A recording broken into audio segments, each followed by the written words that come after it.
David first taught me about the opportunistic characteristics that Lyme disease has.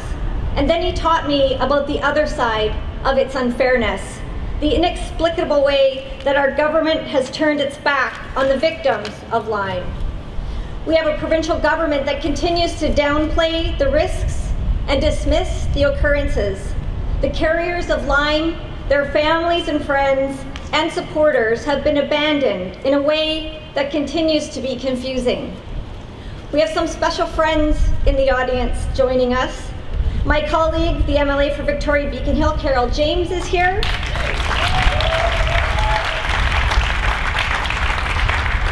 I think the Mayor of Saanich, Richard Atwell, is here. Victoria Councillor Chris Coleman. John Horgan, Leader of the Opposition, sends his regrets but extends his good wishes to Daniel and Tanner as they start their 8,000-kilometer ride. MLA Andrew Weaver also sent his best wishes to Daniel and Tanner. I'd like to at this point introduce Christopher Cookson and Lawrence Corzo, the fathers of these two men riding. Where are they?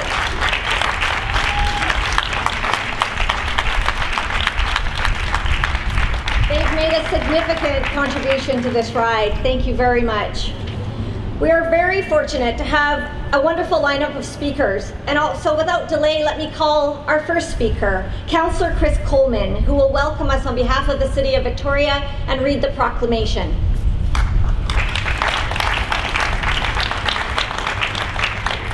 Thanks, Lana. I come to do an official duty. Thank you, gentlemen. But I think my introduction to Lyme may be similar to so many people out there. I knew virtually nothing about the issue and the condition, even though I grew up in the Gulf Islands. We de-ticked dogs all the time. We de-ticked ourselves occasionally.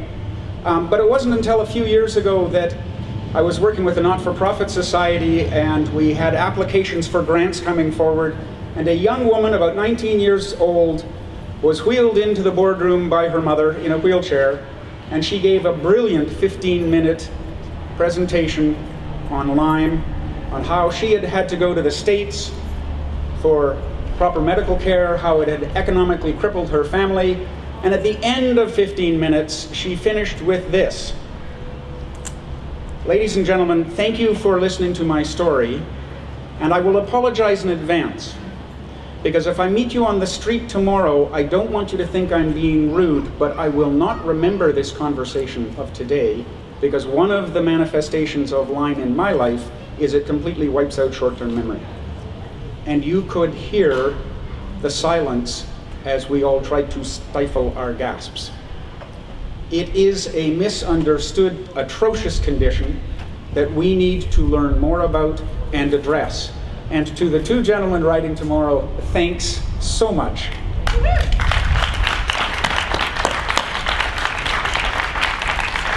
And when we do official protocol things for the City of Victoria, we always start with a recognition that we choose to live, work, play, dream, begin cross-country rides on the traditional lands of the Esquimalt and the Songhees people, and we invoke the Coast Salish word for welcome, which is to raise your hands and say Haishka. And it's interactive, and some of you got it and some of you didn't. So we'll try it again. Haishka. Oh, good, well done.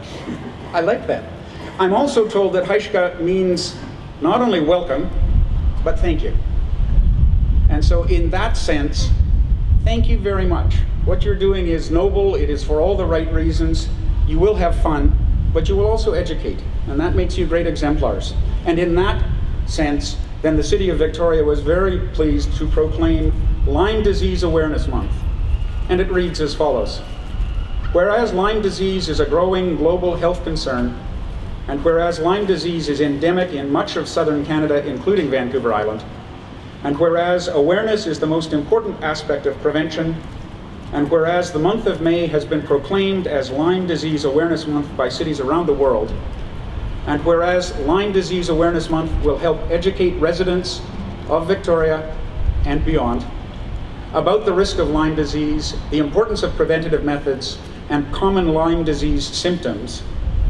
Therefore, now do I hereby proclaim the month of May 2015 as Lyme Disease Awareness Month in the City of Victoria, capital city of the province of British Columbia, and the traditional territories of the Esquimalt and the Songhees First Nations. And it was signed into effect on April the 30th of 2015 by Mayor Helps. So thank you very much, and bless you all. Thank you. If I could ask Daniel and Tanner to come up and join us.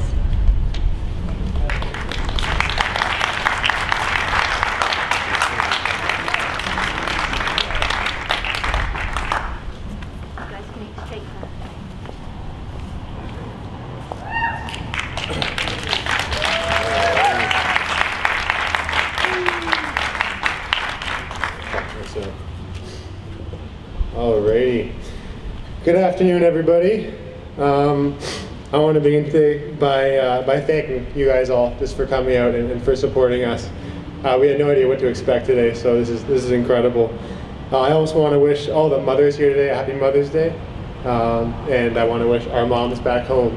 If you're watching, Mom, I'm sorry I'm not there, but they're back in St. Catharines. So my name is Daniel Corso. This is Tanner Cookson. And,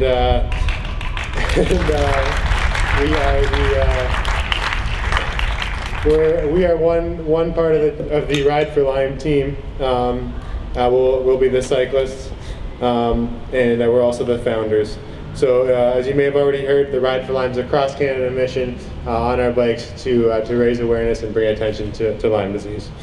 As has already been mentioned, our story is inspired by a young lady named Adeline O'Hara.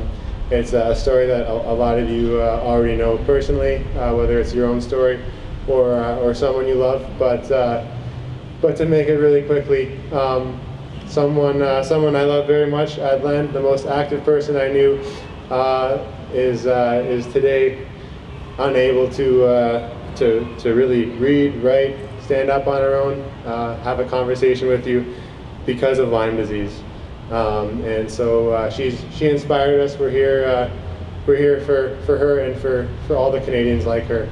And Tanner's going to tell you a bit more about our bike ride.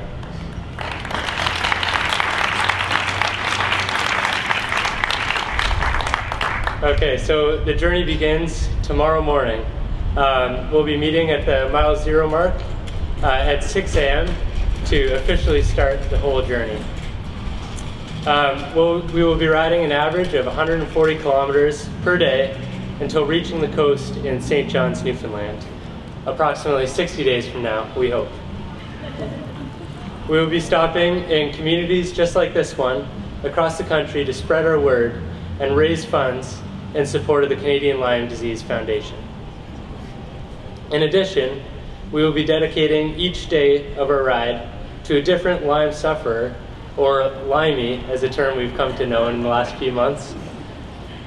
So if one of you or someone you know would like to be honored for this, for one of our rides, please come talk to us today or message us anytime through our website.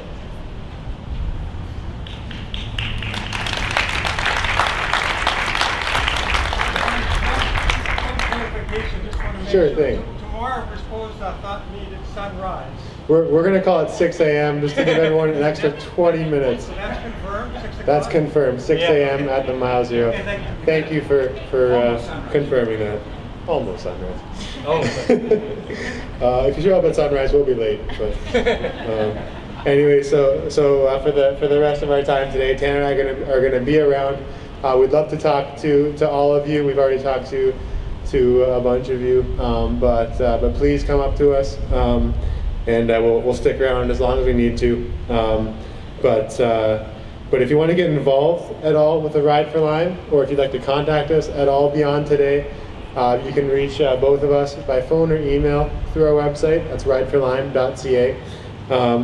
And please also follow our journey on Facebook, Twitter, and Instagram. We'll be documenting the whole process through pictures, blog posts, all that fun stuff. So. What's your Twitter handle? So our Twitter handle is Rideforlyme. Everything's Ride Ride for Lyme. we own that, I think. And then finally, I want to give a big thanks to everyone that's already spoken, everyone that's speaking today. Thanks to Marina for setting this up and her team. She did a wonderful job.